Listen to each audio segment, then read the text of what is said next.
Koubou Kanate, s'abonner dans Radi TV. TV, théâtre à sol, ma film à sol, ma gag à sol, ma émission à sol, Radi TV. Ma amoisa, c'est Manuel Djanga.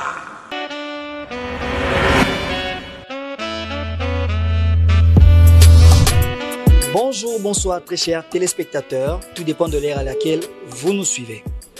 C'est bel et bien moi, votre humble, modeste serviteur, Escamoukani à la présentation de votre émission Abréviation sur votre chaîne Radi TV #1.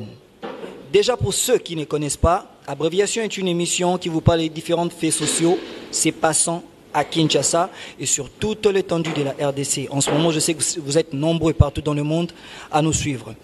Pour vous aujourd'hui, moi et ma très grande équipe technique, nous nous sommes déplacés pour aller à la rencontre de celui qu'on appelle Kassim. C'est plus quelqu'un à présenter, vous le connaissez déjà, donc nous sommes là avec Kassim pour vous. On va essayer de lui poser quelques questions, d'échanger. Il y a plein de sujets avec notre sujet phare dont je préfère taire encore. Gardez le suspense. Pour vous, salut Kassim. Bonjour Kassim. Au revoir, ça fait longtemps. Moi également, ça fait plaisir de vous voir déplacer pour venir. Ça fait vraiment plaisir, ça fait vraiment plaisir. Mais déjà, sans plus tarder, Kassim. Kassim, c'est mon vrai nom en fait. Mon nom c'est Kassim. Et la phrase c'est le nom de scène. Voilà pourquoi on m'appelle Kassim, la phrase. Et je suis né d'une famille musulmane et où c'est vraiment là où j'ai eu ce nom là de Kassim. Quand j'ai eu mon baptême, quand j'étais tout petit, comme ça se fait en islam. Quand vous avez un nouveau-né, vous avez un enfant, vous avez un bébé, il faut directement le baptiser. Voilà. Donc mon vrai nom c'est Kassim. La phrase, ça c'est un surnom, c'est un AKA, c'est mon nom de scène, mon nom de bureau. Voilà. Okay. Donc moi j'ai commencé en tant que rappeur. J'avais commencé à rapper, je suis passé dans plusieurs groupes, dont Rayon X, La Science, La Pharmacie, le Pentagone, jusqu'à ce que je suis arrivé à créer la phrase. La phrase, voilà, la phrase, et dans la phrase, j'ai eu à travailler avec As la légende qu'on appelle César, un grand rappeur. Big up à lui, big up à lui. Big up, man. Toi-même, tu sais, non? Donc, et puis il y a eu Orphée, DJ Orphée, c'est un Français qui a un grand studio en France là, avec qui on a travaillé notre premier album en 2010. On a sorti cet album et cet album nous a ouvert beaucoup de portes, d'opportunités. On a joué dans plusieurs festivals et on a joué d'où on a été invité aussi à un festival ici à Kinshasa, RDC, la première édition. Et maintenant, voilà. Donc on rappelle RDC de Lexus. De Lexus, les gars. Big up. Et voilà. Jusqu'à ce que je suis arrivé à Kinshasa et j'ai pris une autre image. Là, je suis devenu reggae man. Déjà, là, je fais du reggae. Ça te va vraiment avec le look direct. Ah, donc il y a la barbe, il y a les dreadlocks, déjà ça va. C'est quelque chose qui m'est réclamé depuis. C'est quelque chose qui m'est réclamé depuis. Et je voulais pas me laisser aller facilement parce que j'ai aimé le hip-hop. Et même dans ce que je fais, le hip-hop est toujours présent en moi. Donc, c'est-à-dire tu peux utiliser quelques kicks de hip-hop dans les reggaetons. Je peux rapper. Là, voilà. Je peux rapper, je peux vraiment rapper, mais bon, il y a des textes qui sont anciens là pour que ça revienne encore. C'est un peu compliqué. Mais déjà, parle-nous, comment tu définis maintenant ton actuelle musique dans le reggaeton? Dans le reggae. Oui, maintenant reggae music, roots. Ah, déjà. Donc, comment tu peux le définir? Tu te bases beaucoup plus en quoi dans tes textes, dans tes chansons? Tu parles beaucoup plus sur la société. La société. Sur la société. Sur ça reste révolutionnaire. Hein? C'est toujours révolutionnaire. C'est toujours révolutionnaire. On parle de tout ce qui se passe. On parle de la politique. On parle de l'amour. On parle. C'est le point où on parle de l'amour. Aborder déjà l'amour. L'amour, de l'espoir et tout. Parlant d'une femme. Oui, j'en ai beaucoup. Mais je parle d'une femme, je parle de cette belle créature, de cette Mama Africa. Louer ses rondeurs. Ouais, pas ses rondeurs. Mais ça fait partie. Ah, ok. Mais je le dis d'une autre manière. Ok. Je ne le dis pas d'une manière vulgaire, comme ça se fait maintenant. Parce que moi, je me suis toujours dit, je ne peux pas faire quelque chose aujourd'hui et que après des années, quand mes enfants vont grandir, ah, notre papa disait aussi des histoires comme ça. Une musique consciente, je vois. Voilà, ça c'est une musique engagée, vraiment une musique très consciente, une musique qui éduque et surtout ça, et qui révolutionne. Et déjà Kassim, déjà moi je sais qu'en tant qu'humain, tu as connu des moments forts dans ta carrière. Oui. Il y a des moments où tu as voulu tout lâcher. Il y a Oui. des moments où si tu te rappelles bien de tes débuts, s'il faudrait enlever, si tu avais cette possibilité, tu allais premièrement les enlever de ta vie, de ta carrière. Si on t'est donné aujourd'hui cette possibilité de remonter les temps, c'est quel moment de ta carrière ou de ta vie artistique que tu vas zapper? Le moment fort de ma carrière, S'il faudrait remonter les temps. il y en a beaucoup. Est-ce que tu sais que ça fait trop mal, ça décourage même. Il y a des moments où je me disais que j'arrête, je ne fais plus rien. Parce que tu vois, tellement que tu es jeune, tu veux faire des choses bien, et tu rencontres des gens qui te promettent. Non, on va te produire, on va te produire. Et ils te mettent dans l'espoir. Vraiment, quand je dis qu'ils m'ont donné de l'espoir, c'était que Pessinga vraiment espoir. Je me dis demain, ça va tenir, je vais me produire la c'est grande ouais. prod, voilà. Et pour ne pas rentrer dans la profondeur, en profondeur c'est un moment qui m'avait vraiment choqué. Ça n'arrivait pas qu'une seule fois. Quand c'est arrivé une seule fois, j'ai été tellement choqué. Ça arrivé la deuxième fois. Abattu. Troisième fois, j'ai commencé à comprendre. J'ai dit, ah, Ça se passe comme ça. ça se passe comme ça. Troisième fois, j'ai commencé maintenant à les zapper. C'est moi maintenant qui commence à les zapper. Est-ce que tu ne te disais pas que la musique n'était pas quelque chose qui pouvait te booster, faire de toi une méga star? Justement, voilà pourquoi ça me faisait mal. Parce que déjà, moi, quand je faisais la musique, c'est pour éclater, c'est pour que ma voix soit hissée, soit écoutée de partout. Et maintenant, tu vois, quelqu'un qui vient comme ça, c'est comme tout le monde aïe, alingi moi c'est alinga bal, moi ça le caliba là au sambe là zola dans l'église boy, tout le monde aïe té na au balayo et puis na lobby na tonga ke baliskam. Je comprends. Tu vois ces genres de ça casse. Déjà ça fait mal et ça décourage en tant qu'artiste. Ça décourage. Si tu n'as pas le cœur, si tu n'as pas l'amour de ce que tu fais, beaucoup ont lâché prise. Et j'en connais beaucoup. Déjà Kassim, aussi, moi j'ai encore une question qui me passe à la tête. Kassim, comment tu fais pour gérer ta vie privée et ta vie artistique? Je sais que tu es responsable. Ouais. Déjà, je me demande comment tu fais. C'est pas facile. Hein. Comment tu fais pour faire la part de choses? Tu sais, le Dieu qui nous a créés, notre Créateur, lui-même quand il nous a mis des talents, quand il nous a donné ses talents, et on dit il donne la provision. Hein, comment ça se dit? Provision et je sais pas. Donc, on n'est pas trop biblique. Voilà, mais on est chrétien quand même. Voilà. Kassim est musulman, je rappelle. Non, je suis croyant. Voilà, croyant, c'est mieux. Donc, c'est pas facile. Quand Dieu te donne tout ce que tu as, à tes côtés, il doit également te donner la personne qui va supporter, qui va te comprendre. C'est pas facile, mais ça passe. Ça passe quand même. Ça passe. Il faut trouver la personne qui peut porter tes charges artistiques. Mais déjà Kassim, il y a un phénomène qui s'illustre de plus en plus dans la musique urbaine. Vous écoutez la musique urbaine? Bien sûr. Mais il y a un phénomène libanga, dédicace. Dédicace, ouais. Maintenant, Kassim, toi, tu es beaucoup plus. Actuellement, tu es dans le reggae. Ouais. Pour toi, le libanga, tu peux le rajouter dans ta musique? Moi, je peux faire le libanga, oui, mais je ne peux pas faire comme tout le monde.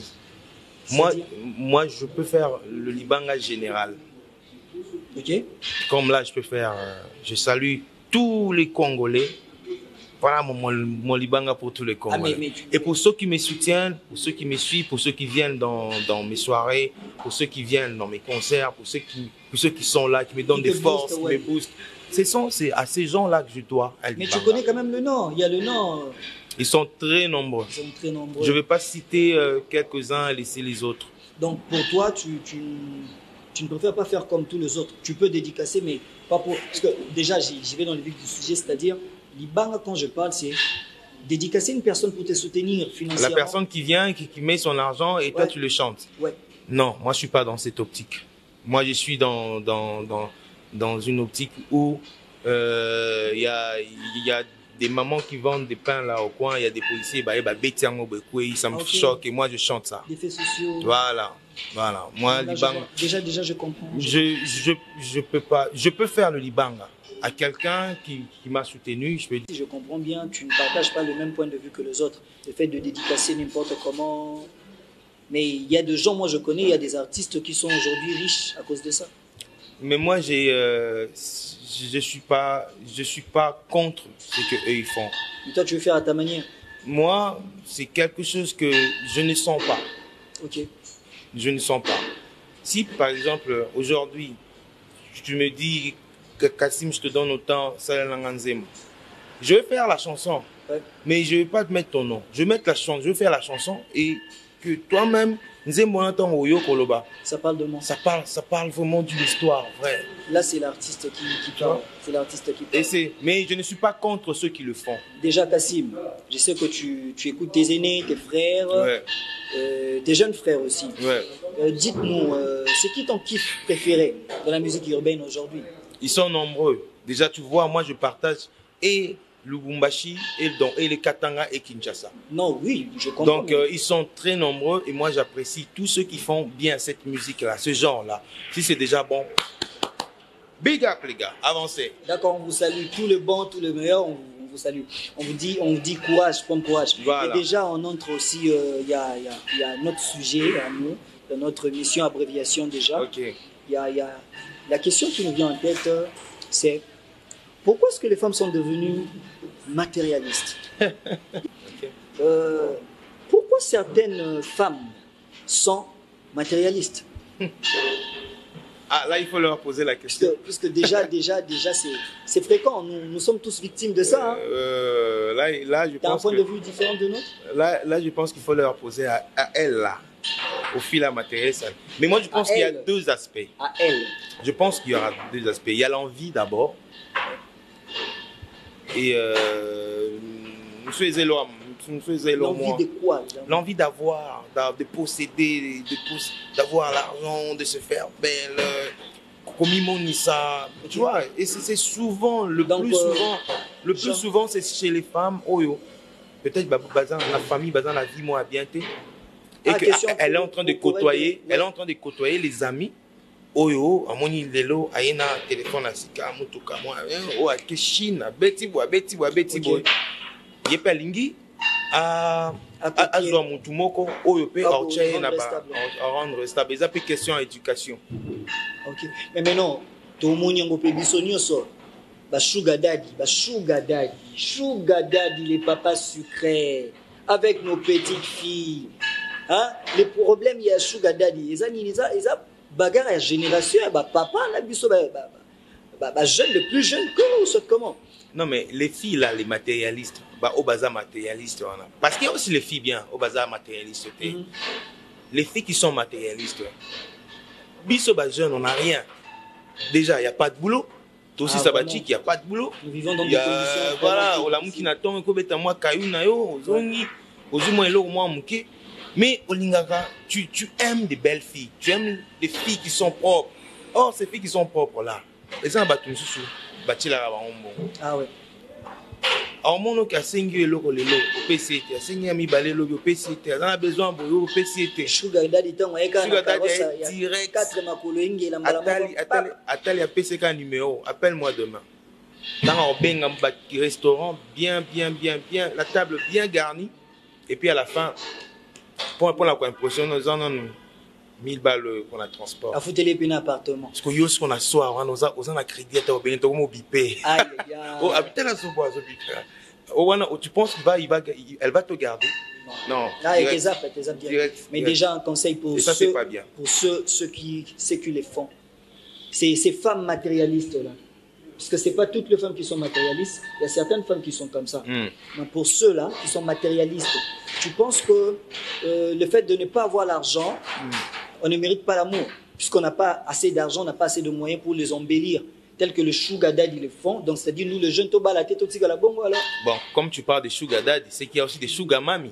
Ah, bon, ça se passe comme ça. Hein. Donc, c'est vice-versa. C'est vice-versa, c'est vice-versa. C'est vice-versa. Ouais. Mais le seul conseil, c'est que les jeunes filles qui sont dans l'histoire au bazar matérialiste, moi, je pense que c'est pas intéressant.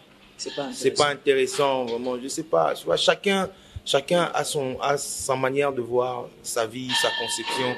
Donc, moi, tout ce que je peux dire, juste que si ce sugar daddy, il y a aussi des sugar daddy qui sont sérieux. Hein. Oui, bien sûr. Mais c'est un sugar daddy peut-être marié, père de 15 enfants ou 12 enfants. C'est ça aussi le problème, c'est que la plupart des sugar daddy sont mariés.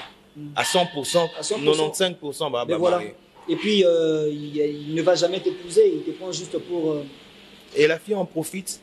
Voilà. En profite. Peut-être que la fille aime un gars aussi. Hein, peut-être il n'a rien. Bon, moi, je pense que ça trompe toujours dans ces pareilles situations.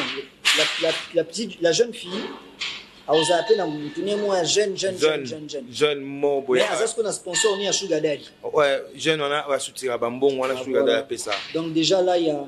Et ça crée des problèmes. Et les jours que Sugar Daddy a rejoint jeune, on a. C'est à que tu as ça les mabé. Donc, merci beaucoup, Kassim. Merci à vous. Chuton, vraiment, ça a été vraiment intéressant. Ça a vraiment été un plaisir avec notre grande équipe de Radio TV déjà, que je salue tout le monde, le mien. On va te laisser un peu quelques dédicaces de toi. Ça te va? Ça me va, oui. Déjà là, je salue Stores Inns, je salue GM Cruz. Déjà, Stores Inns. Stores In, cerveau moteur. Voilà. Lui, il a la clé passe-partout. Je salue tout le monde. Naomi Sumo, il y a Ketia Mukanya, il y a Double M Manassé, il y a Mick Mac G, My Main, toi-même tu sais. Il y a BM Killer. Ça arrive, hein. Baba.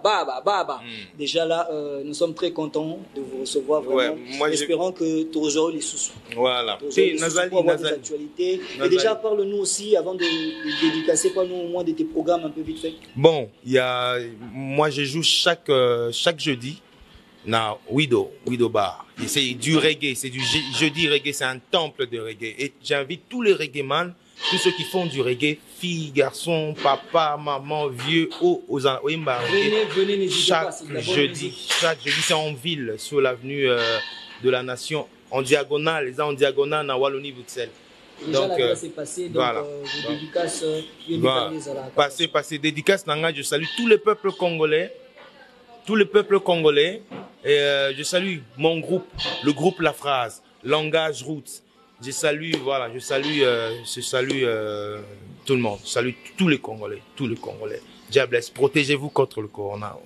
C'était votre humble serviteur, Eska Mukanya, avec notre invité du jour, Kassim La Phrase. Déjà, on a eu à échanger avec lui, donc ça a été bien. Sur votre émission, abréviation, nous tendons vers la fin, nous finissons donc à la prochaine